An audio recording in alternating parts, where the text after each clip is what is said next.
వాళ్ళ ఊరు పోయి ఆ అమ్మాయి బతుకుతుంటే వీడు ఆడికెందుకు పోవాలా? ఈ దునియాలో పోరాళ్ళు ఏమైనా కరువు పోయినరా? ఇప్పుడు ఆమె తల్లిదండ్రికి ఆ అమ్మాయి పోగొట్టినావు, నీ తల్లిదండ్రులకు నువ్వు కరువు అయిపోయినావు. ఎవరు నష్టపోయినరు? నీ తల్లిదండ్రే, అటు వాళ్ళ తల్లిదండ్రే. కానీ అమ్మాయిలే కరువు పోయినరా? అమ్మాయి కాదన్నది, ఏదైనా ఇష్టంతో పనే కదా. వాడికి తీసిపోయి ఆ అమ్మాయిని చంపటం అది ఆపాటి కరెక్ట్? అట్లా చంపొచ్చా? ఆ ఊరోళ్ళు మంచి వాళ్ళు, మంచి పని చేసిండ్రు. అమ్మాయిని చంపంగానే వీడిని చెట్టు పెట్టేట్టు కట్టంగానే చచ్చిపోయినరు. దానికి సెల్లు అయిపోయిందిగా. న్యాయం జరిగింది, గట్లనే చేయాలి. ఇప్పుడు చాలా దుక్కులు ఇప్పుడు మన తెలంగాణలో కానీ ప్రతిదే కానీ ఇప్పుడు చాలామంది నష్టపోతుండ్రు. ఎవరన్నా పోలీసు వాళ్ళే కానీ సరే, పోలీసు వాళ్ళని మనం అన్నాం, చట్టాన్ని అన్నాం. అదే ఎమ్మటే పట్టుకొని శిక్షించినట్టుంటే ఇలాంటివి జరుగుతాయా? ఇప్పుడు ఎంత మంచి శిక్ష చేసిండ్రు వాళ్ళు. ఏదైనా చైతన్యం ప్రజల్లోనే ఉంటుంది. ఇప్పుడు ముఖ్యమంత్రి ఎంకల్లానే, ఒక ఎంపీ ఎక్కల్లానే ప్రజల చేతుల్లోనే ఉంటుంది. ప్రజలని వీళ్ళ బీదోళ్ళకు ఒక న్యాయం, ఉన్నోడికి ఒక న్యాయం కాదు. ఎందుకంటే బీదోళ్ళకు జరిగిందని ఇవాళ ఎవరు రోడ్డుకెక్కి మాట్లాడతాలే. మరి అదే ఒక అమ్మాయికి జరిగిందిగా, రోడ్డుకి ఎందుకు మాట్లాడలేదు? ఆడక్కలు ఇవాళ వందలాది మంది రోడ్లకి వచ్చిండ్రంటే అంటే బీదోళ్ళకేమో మీరు మాట్లాడరు, ఉన్నోళ్ళకైతే మాట్లాడతారా? ఆమెను ఏం చేయనిస్తలేడు, డ్యూటీ సరిగ్గా చేయనిస్తలేడు, ప్రేమ అంటూ అని జాబ్ వదిలేసి మరి ఆమె ఊరికి వెళ్ళిపోయి వేరే జాబ్ చేసుకుంటుంది. అయినా ఊరికెళ్ళి మరి ఇద్దరు అటాక్ చేయడం. ఆ అమ్మాయి చాలా బుద్ధిమంతురాలు. ఎందుకంటే అమ్మాయి స్టేషన్లో పెడితే వాడు పువ్వు అలా కొట్టేటోళ్ళే.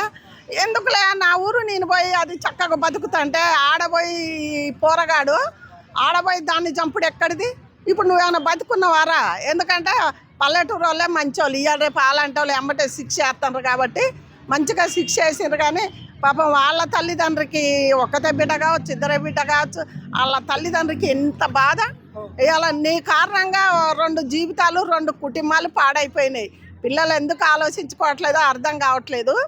అందు గురించే ఏదైనా ఆలోచించి స్టెప్ వేయాలి. ప్రజలు మంచి పని చేసిండ్రు, చాలా బాగుంది. అంటే ఏం చెప్తారు ఫైనల్గా? ఏం చెప్తారు? ప్రేమిస్తే అమ్మాయి ప్రేమించకపోతే చంపేయాలి, ఇది రూల్ ఏమైనా? ఎందుకు ఇట్లా చేస్తున్నారు? యూత్కి ఏం చెప్తారు? ఫైనల్ ఒక మాట చెప్తారు.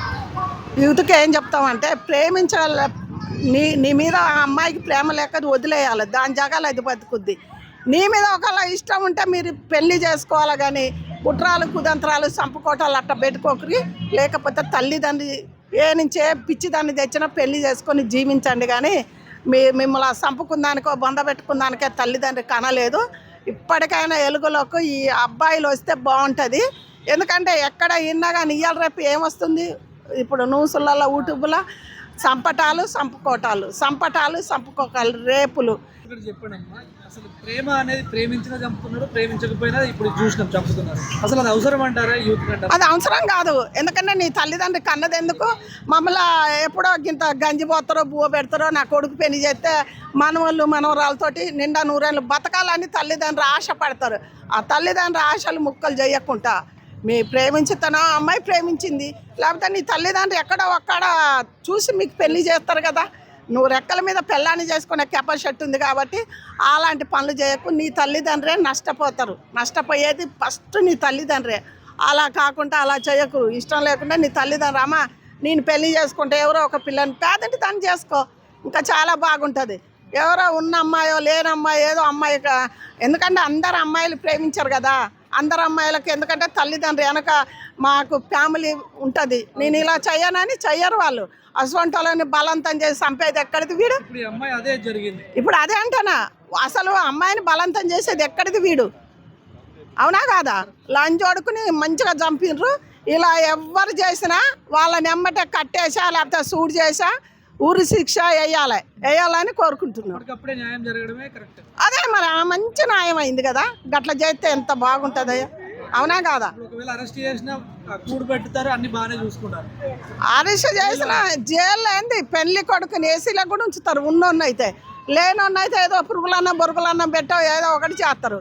ఇక ఇప్పుడు ఉన్నోనికి ఒకలాగా లేనోనికి ఒకలాగా ఉన్నదని మనకు తెలుసు.